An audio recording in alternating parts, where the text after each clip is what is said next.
What I want to talk about today is managing stress at the holidays. First, I'm going to talk about stress and dealing with that around food at the holidays.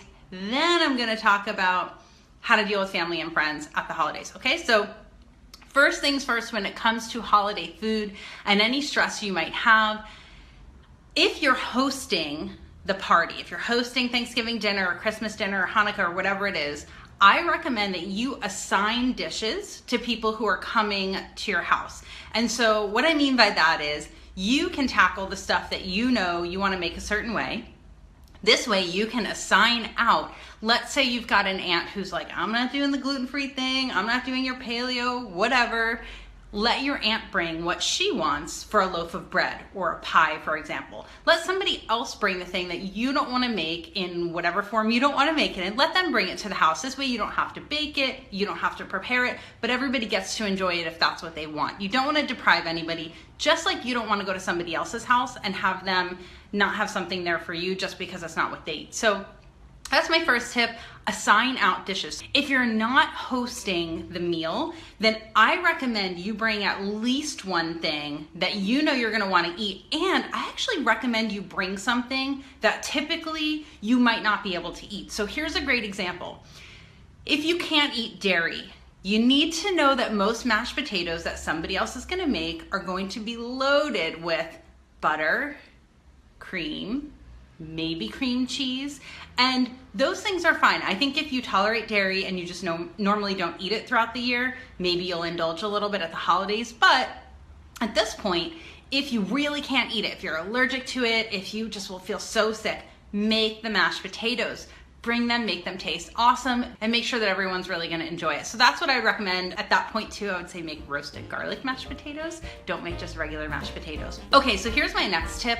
I think it's really important at the holidays to make concessions where you can. As I said before, if you're not allergic to dairy, but you just normally don't eat it because you don't feel great eating it, and if you're not allergic to gluten, for example, so a little bite of something isn't gonna totally destroy you, don't freak out about it. Let the holiday be the time that you have that thing, right? You don't lose your mind over the fact that you had a bite of something that isn't what you would normally eat. And this is where I really want you guys to know that I don't want you guys to spend the next 2 months eating as if the entire 2 months is the holiday, right? Technically, we've got like 3 holidays, maybe 3.5. So we've got Thanksgiving Day, Christmas Day, maybe Hanukkah, which I don't know if you have dinner every night with your family, but when I was celebrating with the Jewish side of my family, it was maybe a couple of times. And then New Year's Eve and possibly New Year's Day, like a brunch or something. We always did New Year's Day brunch because my dad's birthday is New Year's Day. So you can divide it up. Let's just say there are 4 days in the next 2 months that are actually a party or a holiday celebration. Let the celebration happen with the food on those 4 days. Don't let it carry out to every single holiday party. Look, if you're really popular and you've got a lot of holiday parties to go to, let's say you've got 8 or 10 parties to go to over the next 2 months, look, make your own choices, but I would say don't let every single party be a time where you just throw caution to the wind, eat whatever, especially if you know you're gonna feel sick eating it, right? So I really don't care what you eat. I just care that you feel well and that you make choices that you feel comfortable making. So those are my tips for the actual food, and I think you guys are gonna get through it just fine. Here are my tips for handling friends and family, and quite frankly, I think the point of the holiday season when it comes to friends and family is deeper, closer connection, and having conversations that one person doesn't want to be having is definitely not going to help get you there. So first tip here is to connect more deeply with just one person. So let's say, for example, you're going to Thanksgiving dinner and there are going to be 8 to 10 or 12 people at the dinner. Well, you'll be sitting next to one person, and before you're seated at the table, you can sit down or you can stand up with one person and actually have a deep conversation. Talk about what they're doing and what they're up to, and talk about what you're doing and what you're up to and what you're interested in. And don't let the conversation drift to topics that you don't want to talk about. Stay focused with that one person so that you can get to know them better. Maybe it's a family member that you did not know. There were things I learned about some of my family members in past years that I had no idea about, like travels that they've had, or different things that they've studied over the years that just never came up. And I think that you'll feel better if you leave the holiday gathering having made a deeper connection with one person than having not made much of a connection with anyone there. So I think that that's a really important thing. Here's the next one, and it kind of piggybacks on that last one.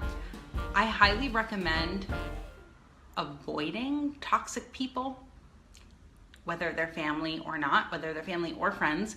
So this is another big one. We all probably have somebody in our circle, our family, or, you know, a friend of a friend or acquaintance who's going to be at an event who we just don't want to be around. And I think a lot of times we try to make it work. And at a certain point, we really know ourselves well enough to know that rather than attempt to engage in a conversation with that person, we should just walk away or try not to kind of get stuck in a small area or the same room with that person. And I think this might sound a little strange to some of you, but to me, it's a tactic that I've used for a long time, almost without thinking about it. I do have family members that I don't really want to have conversations with, and it's been that way for a long time. And I don't want to make it negative or aggressive. I don't want to have to come back to them and say, I don't want to talk to you. I just kind of like wiggle away, or I just make myself scarce, or put myself in another room, or go to the bathroom, or walk away and get a drink, some sparkling water. If you're drinking a cocktail, getting another drink, or doing something where you can excuse yourself from the situation. So I think that that's a really important thing to remember.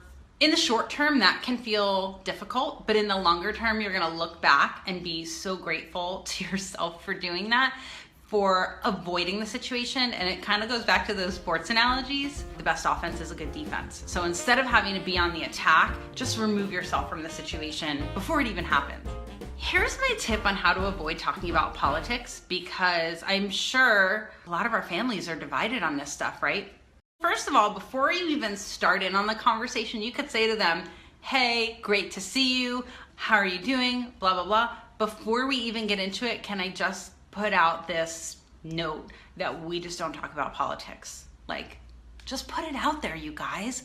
What's the worst that can happen is they say, well, I want to talk about it. And then you can say, bye-bye, I don't, no big deal. I recommend that unless you really want to talk about it, tell people you don't want to talk about it. It's okay to say, I just want to enjoy this time with you and with my family and move on from it, okay? So there's that. If you're in a small group and the topic turns to politics and you don't want to talk about it, then change the conversation. Change the topic. Move to something much more lighthearted, like movies or television or the Kardashians. Or this is another time when you can leave the conversation. It's actually even easier to leave a conversation when there are more people involved. It's almost like, if you're talking to one person, someone else walks up, it's like, ooh, that's my cue, I can leave now. So again, excuse yourself, get a drink, get a nibble of some veggies, something like that, and no big deal.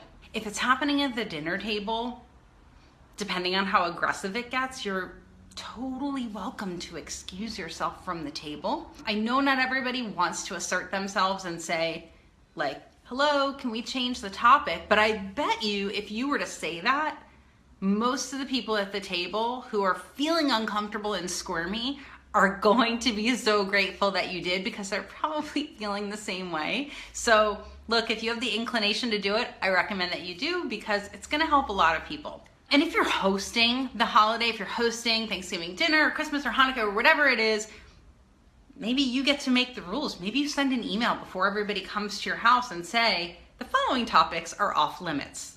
Bing! Instead of pretending like it's not happening, I think it's important that we just get it out in the open and say, let's not talk about it at the holiday when we're trying to enjoy time with each other and be grateful and thankful for the season and enjoy this yummy, delicious food. And especially when there's alcohol involved, things can get a little bit out of hand. So those are my tips for you guys. I hope you find that helpful. Tips for untangling your Christmas lights. Not my expertise. Holiday stress. If you don't have twisted holiday lights, you're too organized for me. I think that's the perfect look for a holiday video. I'm a really good eater, in case you guys didn't know. Probably one of my top 5 skills is eating, or like, not that. my friends, fans out there, you guys will get that one. All right, you guys, thank you so much for joining me. Don't forget, if you want to catch more of my videos, you can subscribe to my YouTube channel, youtube.com/Diane Sanfilippo.